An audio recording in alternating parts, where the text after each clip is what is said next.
आप सबों को मेरा प्रणाम। हम लोग एमकॉम सेमेस्टर 4 का एक पेपर डील कर रहे हैं जिसका पेपर कोड है सीसी कॉम 403 और सब्जेक्ट का जो नाम है corporate governance ethics and social responsibility of business. हम लोग उसके लास्ट यूनिट में आए हुए हैं, यूनिट 6 में, जिसका नाम ही है कॉरपोरेट सोशल रिस्पॉन्सिबिलिटी।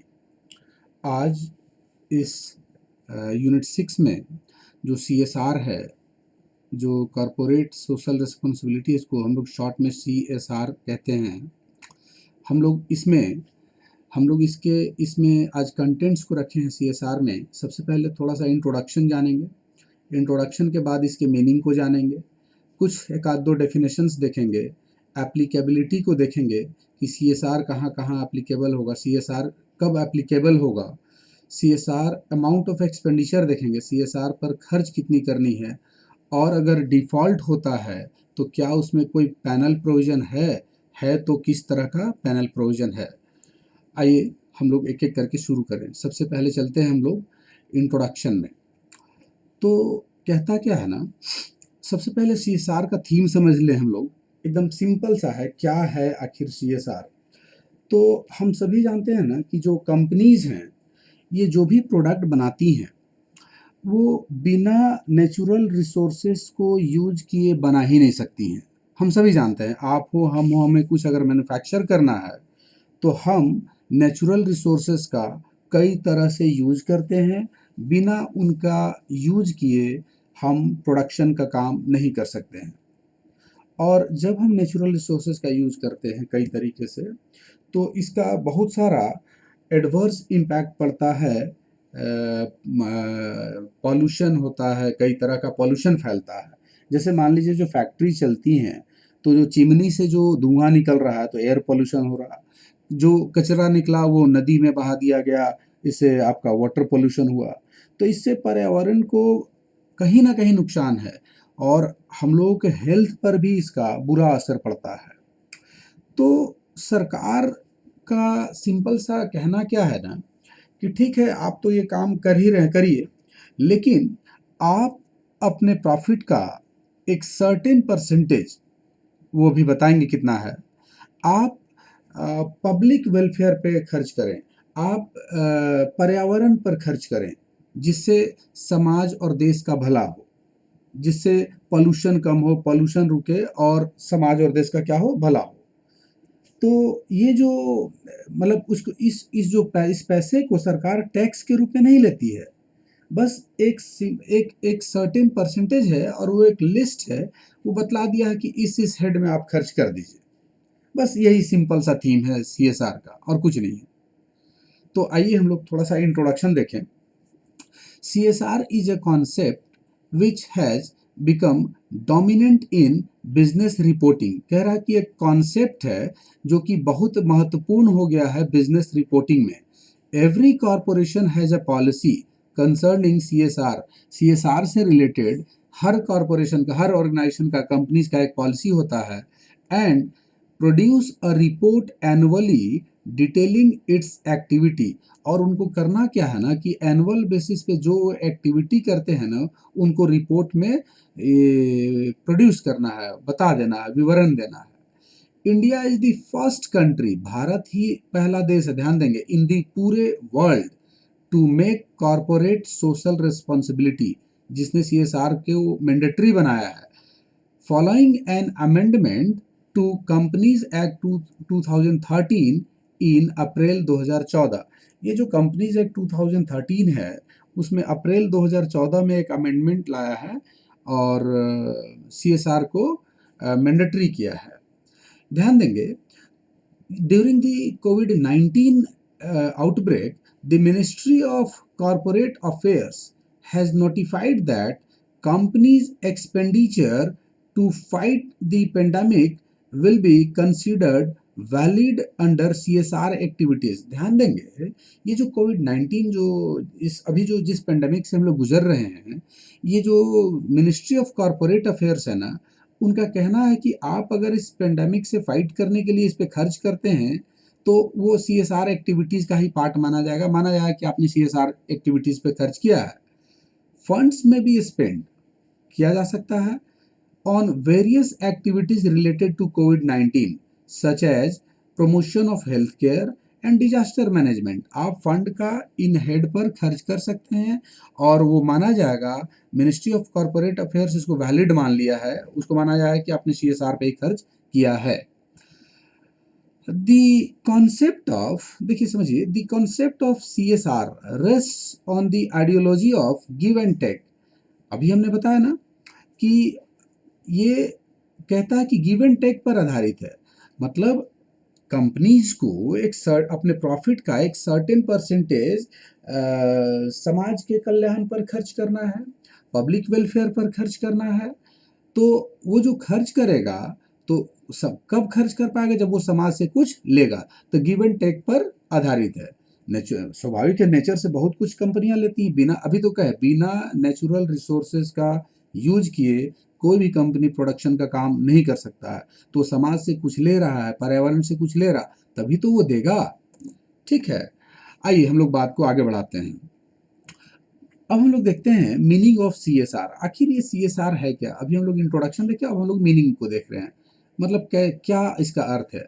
तो सीएसआर इज अ कॉन्सेप्ट है whereby companies not only consider their profitability and growth, जिसमें कंपनियां जो हैं वो सिर्फ अपने प्रॉफिटेबिलिटी और ग्रोथ को नहीं देखती हैं, बट दे ऑल्सो कंसिडर, वो साथ साथ कंसिडर करती हैं the interest of society and the environment. वो सोसाइटी और इन्वायरमेंट के इंटरेस्ट को भी देखती हैं, by taking the responsibility for the impact of their activities on stakeholders, environment environment environment और कहता है consumers, employees, communities and other members. कह क्या रहा है ना कि देखिए कंपनियां जब काम करती हैं ना, तो उनका कहीं ना कहीं स्टेक होल्डर्स पर, इन्वायरमेंट पर, कंज्यूमर्स पर, एम्प्लॉयज पर, कम्युनिटीज पर, अदर मेंबर्स पर कहीं ना कहीं उनके एक्टिविटी का बैड इम्पैक्ट पड़ता है। तो ये जो इम्पैक्ट पड़ता है उनके एक्टिविटीज का, उनको वो कंसिडर कर रहे हैं, मान रहे हैं कि ठीक है ऐसा होता है। तो इसलिए वो एज ए कॉन्सेप्ट वो अपने प्रॉफिट और ग्रोथ के साथ साथ वो कंसिडर कर रहे हैं किसको, सोसाइटी और इन्वायरमेंट को। मतलब उनका कहना क्या है कि ठीक है भाई, हम सोसाइटी के लिए भी खर्च करेंगे, हम इन्वायरमेंट को भी देखेंगे, क्योंकि मेरे एक्टिविटीज से ये जो स्टेक होल्डर्स हैं, इन पर कंज्यूमर्स हैं, इन पर बैड इम्पैक्ट पड़ता है। मतलब एडवर्स इम्पैक्ट चूंकि पड़ रहा है समाज पर और दूसरे लोगों पर, तो इसको कंसिडर करते हुए वो अब अपने प्रॉफिट और ग्रोथ के साथ साथ समाज के कल्याण पर और इन्वायरमेंट को भी कंसिडर करेगा, मतलब उन पे खर्च करेगा, उनको कैसे प्रोटेक्ट करेगा, उनको कैसे बचाएगा। यही मीनिंग है, कॉन्सेप्ट है और कुछ नहीं। कुछ डेफिनेशंस को देखें हम लोग। तो डेफिनेशंस तो हमने पहले ही कहा है कि इसको आपको एज इट इज़ लिखना पड़ता है जैसा दिया गया है, लेकिन हम लोग थोड़ा सा समझने का प्रयास करते हैं। Following important definitions of CSR have been proposed by different authors. एक है according to Baker 2004, how companies manage the how companies manage the business process. कैसे मैनेज करेंगे? To produce an overall positive impact on the society, मतलब जिससे overall society पे क्या हो, positive impact पड़े। बहुत छोटा सा डेफिनेशन है। How companies manage the business process, business के प्रोसेस को कैसे मैनेज करें, to produce an overall positive impact on the society. आसान है। आइए एक देखते हैं। According to world business council for sustainable development in Hopkins 2007, कहता है, कह क्या रहा है ना कि कंटिन्यूइंग कमिटमेंट बाय बिजनेस, ध्यान दीजिएगा, कंटिन्यूइंग कमिटमेंट बाय बिजनेस, जो बिजनेस है ना उसका कंटिन्यूइंग कमिटमेंट है to behave ethically, ethically behave करने का, and contribute to economic development, एक आर्थिक विकास में योगदान करने का, while improving the quality of life of workforce and their families, जो वर्कफोर्स और उनके फैमिलीज हैं और साथ साथ जो लोकल कम्युनिटी के जो लोग हैं, इनके जीवन स्तर में इनका जो क्वालिटी ऑफ लाइफ है उनको इम्प्रूव करते हुए, बात को समझिए। कह रहा है कि जो वर्कफोर्स है ना आपका, और जो उनके परिवार के साथ साथ जो स्थानीय समुदाय के जो लोग हैं, और जो जो समाज के जीवन की गुणवत्ता में सुधार करते हुए उनका जो ये जो क्वालिटी ऑफ लाइफ है, जीवन की गुणवत्ता में सुधार करते हुए नैतिक रूप से, कहते हैं ना कि एथिकली बिहेव करेंगे, एथिकली बिहेव करेंगे और आर्थिक विकास में भी क्या करेंगे, योगदान देंगे। ठीक है, इस बात का कमिटमेंट करते हैं, कंटिन्यूइंग कमिटमेंट करते हैं। ठीक है, according to Simpson and Taylor 2013, additional responsibilities, ध्यान दीजिएगा, ये जो CSR है ना, कह रहा कि additional responsibilities of business, business का एडिशनल रिस्पॉन्सिबिलिटी है to local and wider communities, कह रहा है ना कि to apart from core responsibility of profit maximization. देखिए, हम सभी जानते हैं ना कि व्यवसाय का जो बिजनेस है ना, उसका कोर रिस्पॉन्सिबिलिटी क्या है, प्रॉफिट मैक्सिमाइजेशन। तो ठीक है, वो लाभ को अधिकतम तो करना ही है, उसके साथ साथ ये एडिशनल रिस्पॉन्सिबिलिटी लेते हैं, एडिशनल रिस्पॉन्सिबिलिटी लेते हैं। अपनी मुख्य जिम्मेदारी, जो लाभ कमाने का जो मुख्य जिम्मेदारी है, उसके अलावा स्थानीय और व्यापक समुदायों के लिए, जो स्थानीय और व्यापक समुदाय है उसके लिए जो एडिशनल रिस्पॉन्सिबिलिटी लेते हैं ना, उसी को कह रहा है कि CSR है। ठीक है, मतलब एडिशनल रिस्पॉन्सिबिलिटी, लाभ कमाने के अलावे को क्या कह रहा है, CSR।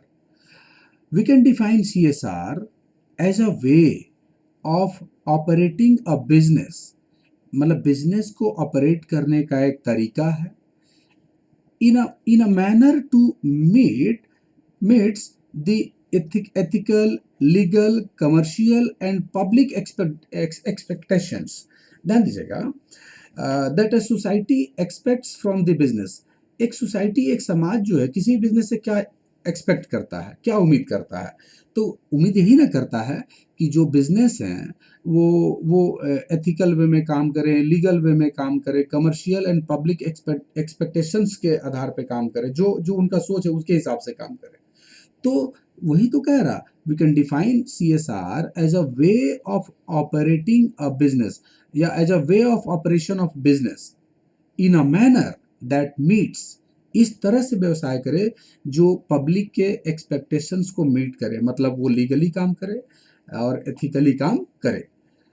फिर कहता है the companies act 2013 has formulated section 135, ये जो कंपनीज एक्ट ये जो 2013 है, इसमें एक सेक्शन को फॉर्मुलेट किया गया 135, एंड शेड्यूल 7 है which prescribes mandatory provisions for compliance to fulfill their CSR। अगर कोई हमसे पूछे कि जो CSR है, जो कंपनी से रिलेटेड है, उसको कहाँ, उसका कौन सा सेक्शन है, तो 135 एंड शेड्यूल 7।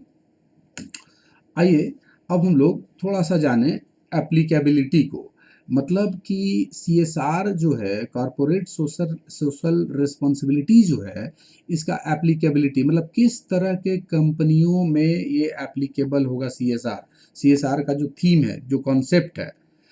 तो कहता है as per section 135 of companies act 2013 the CSR provision is applicable to companies which fulfills any of the following criteria. अभी 3 क्राइटेरिया है, ध्यान देंगे, कोई भी क्राइटेरिया को फुलफिल करेगा तो CSR का प्रोविजन लगेगा, एप्लीकेबल होगा।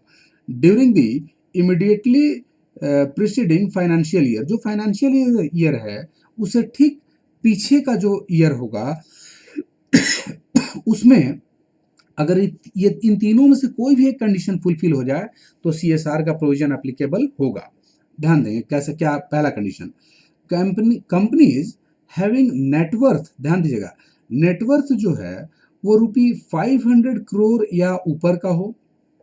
जो आपका फाइनेंशियल ईयर है उससे पिछले फाइनेंशियल ईयर में अगर कंपनी का नेटवर्थ 500 करोड़ या उससे ऊपर का हो, या कहता है कि उसका जो टर्नओवर है 1000 करोड़ या उससे ऊपर का हो, या उसका जो नेट प्रॉफिट है ना वो 5 करोड़ या उससे ऊपर का हो।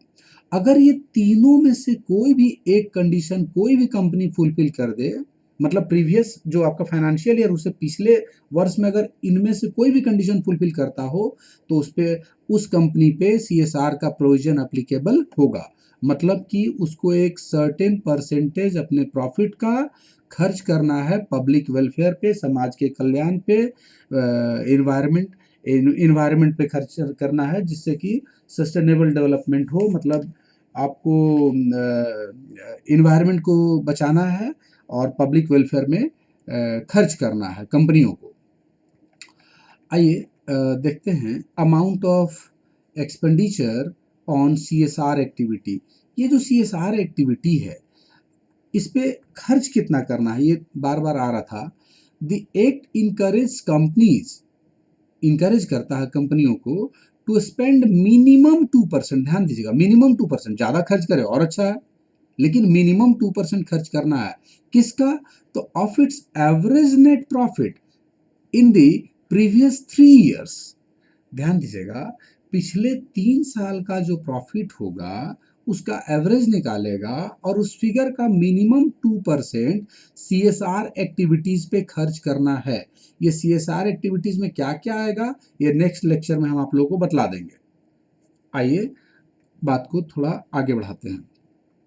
अब हम लोग का है नेक्स्ट जो है panel provisions in case of default in CSR expenditure. जो अभी आप देखें कि मिनिमम 2% खर्च करना है सीएसआर एक्टिविटीज पे कंपनियों को, जो कि इन तीनों में से कोई भी एक कंडीशन को फुलफिल करता है। तो अगर कंपनी डिफॉल्ट कर ले, अगर वो पेमेंट नहीं करे, 2% खर्च नहीं करता है मिनिमम, तो कहता है the act has provision for penalty, penalty provision है in case of default between ₹50,000 to ₹25 lakh. ध्यान दीजिएगा 50,000 से 25 लाख रुपए तक का आपका इसमें पेनल प्रोविजन है। और फिर कहता है every officer in default is to be imprisoned for a term of up to 3 years. हो सकता है 3 साल तक का उनको जेल भी हो जाए। तो पैनल प्रोविजन बहुत मतलब टफ है, कठोर है, इसलिए कंपनियां खर्च कर ही देती हैं, और नहीं करेगा तो फिर उसको डिस्क्लोज करना पड़ेगा, इसका कुछ अलग प्रोविजन होगा। तो आज हम लोग देखे, मतलब एक थीम देखे सीएसआर का। फिर से समझिए एकदम मोटे तौर पर, कम शब्दों में, हम नेचुरल रिसोर्सेज का यूज करके प्रोडक्शन करते हैं जिससे समाज को और पर्यावरण को नुकसान होता है। तो कंपनी कहती है ठीक है भाई प्रोडक्शन तो करना ही है, लेकिन आप कुछ अपने प्रॉफिट का पब्लिक वेलफेयर पे खर्च कर दो, पब्लिक वेलफेयर पे खर्च कर दो, और जिससे जिससे क्या हो कि पर्यावरण को पर्यावरण पे खर्च कर दीजिए, जिससे पर्यावरण बचा रहे हमारा। पब्लिक वेलफेयर पे खर्च कर दीजिए। तो खर्च कितना करना है? तो मिनिमम 2% खर्च करना है, मिनिमम 2%। किसका? तो पिछले 3 साल के एवरेज प्रॉफिट का। और किस पे एप्लीकेबल होगा? तो 3 कंडीशन हम आप लोग को बतला दिए, ठीक है। और डेफिनेशन ये सब तो खैर आपको जानना पड़ेगा, ठीक है ना। सो उम्मीद है कि बात आपको समझ में आ गई होगी, आसान टॉपिक है। हम इस लेक्चर को यहीं पे स्टॉप करते हैं। अगर आपको टॉपिक समझ में आया है तो लाइक एंड सब्सक्राइब कर देंगे। Thanks to all, thanks to all once again, thank you.